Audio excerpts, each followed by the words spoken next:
আমাৰ ল and order চিটুৱেশ্যনটো অকণমান শ্ল' সবে খালি প্ৰতিবাদ কৰক সেইটোৱে লাগে ডাঙৰ মেছেজ এটা দিব বিচাৰিছোঁ কাৰণ মিডিয়া আছে গোটেই সবে দেখুৱাই আছে যে অসমত ৰেপ কেছ বহুত হৈছে এতিয়া সেইটোলৈ গোটেই ইণ্ডিয়া সব জেগাত সবেই কাম কৰি আছে নিজৰ নিজৰ ধৰণে প্ৰতিবাদ কৰিছে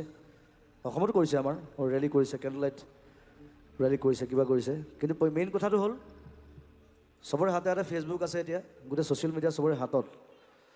প্ৰত্যেকজন মানুহক অনুৰোধ কৰোঁ যাতে এই প্ৰতিবাদটো কৰে যাতে সেই দোষীসকলে শাস্তি পায় আৰু সৰু সুৰা শাস্তি নহয় ডাঙৰ শাস্তি হ'ব লাগিব আজি কেইবাদিনো মোৰ বহুত ফ্ৰেণ্ড চাৰ্কল মোৰ ফ্ৰেণ্ডছ চব মোক কৈছে দাদা কিবা এটা কৰক এতিয়া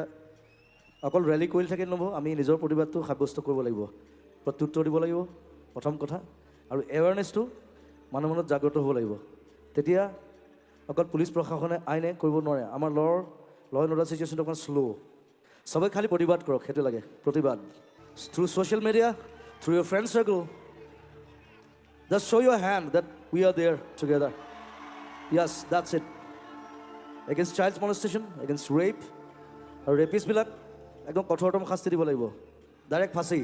বেলেগ কথা নাই মই পলিটিক্সত থকালে ডাইৰেক্ট ফাঁচি দিলোঁ